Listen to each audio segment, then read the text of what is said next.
My name is Vijay Prashad. I'm a historian. I'm also a journalist.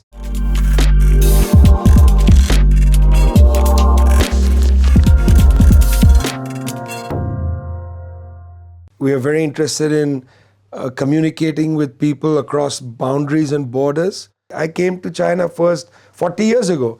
I was a 16-year-old boy, came to rural China, went on a tour, saw the countryside. I was impressed by the fact that the peasantry in China, the farmers and so on, were not people who were embarrassed. They looked you straight in the eye when they spoke.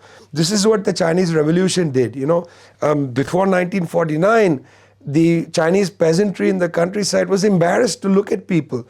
They would look down when they walked. They were scared of landlords. They'd get beaten. People had to bind their feet. The Chinese Revolution changed that attitude in the countryside. This attitude still exists in many parts of the world. Hierarchies, landlordism, and so on. That's what the global south is. It's the condition of countries that had been in a position of relative colonialism, one way or the other.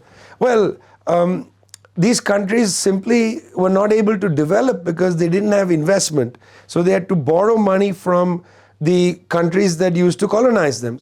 But look, let's be quite frank.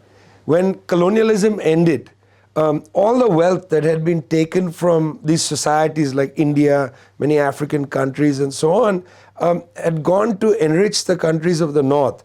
So in England, for instance, English industry was financed by the Indian peasantry.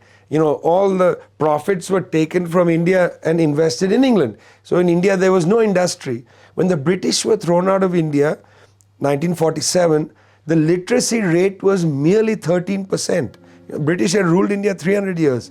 So they left the country with no finances, no infrastructure really, no wealth, no education system. Everything was pretty much destroyed. And the economy was still geared to exporting primary goods to the West. So India, went to the Western countries and said, lend us money. You took all our wealth. Now lend us money to develop. They borrowed money, but they went into debt and into catastrophic debt crisis after debt crisis. Many countries, they continue to pay the debt, till today, for decades of having borrowed money. So why did neoliberalism fail? Why did any development project fail? Well, because most of these countries simply don't have capital. They don't have the human resources. They didn't make a revolution. People in China should never forget that what the Chinese Revolution gave this country was it gave the people of this country a sense of dignity. That's a key thing. Gave the people a sense of dignity. They're dignified people and so on. This is not something that the rest of the global south was able to do. Cuba did it. Cuba fought off US colonialism, got rid of the mafias and the casinos, and the people are dignified. This is not the case in most of the world. So you can try any economic policy you want.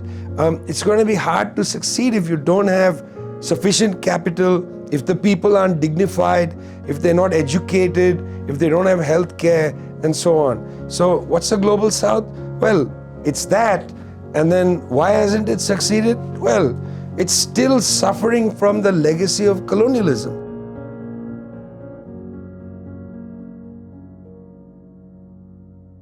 This is a photograph of the 5 principal founders of the non-aligned movement. They were meeting in Belgrade in Yugoslavia in 1961. Yugoslavia no longer exists, but it existed then. There's Marshal Tito. Tito was the head of government, head of state in Yugoslavia. There was Sukarno, president of Indonesia, very interesting man. Gamal Abdel Nasser, president of Egypt.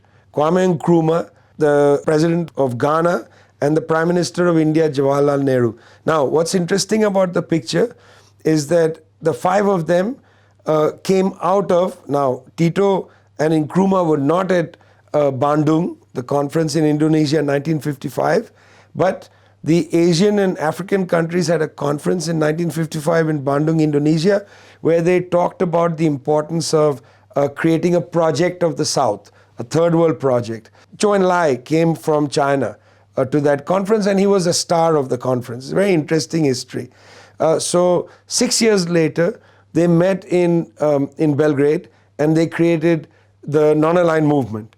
Now, the non-aligned movement is very important because they were making the argument that the West, United States mainly, but Western Europe and the Soviet Union had to cut back on the arms race and not waste all this money on weapons and also threaten the destruction of the world, but use that wealth to effectively create a development project for the South. So they wanted to move guns into bridges, guns into school books, guns into hospitals, and so on. And that was a part of their message. But they united almost the entire South into this project. So soon after these countries won their independence from colonial powers, after World War II, these are young states coming together to say, you know what, we want to stand on our own feet. We want you to look at us with respect. Plus, we're not fooled. The old colonial system continues.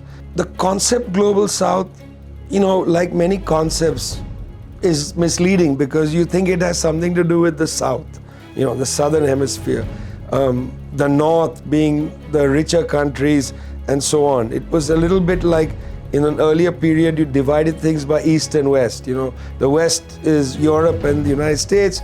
The East is the Soviet Union or China or whatever. The South really refers to countries that came out of colonialism, that had been colonized and came out of colonialism.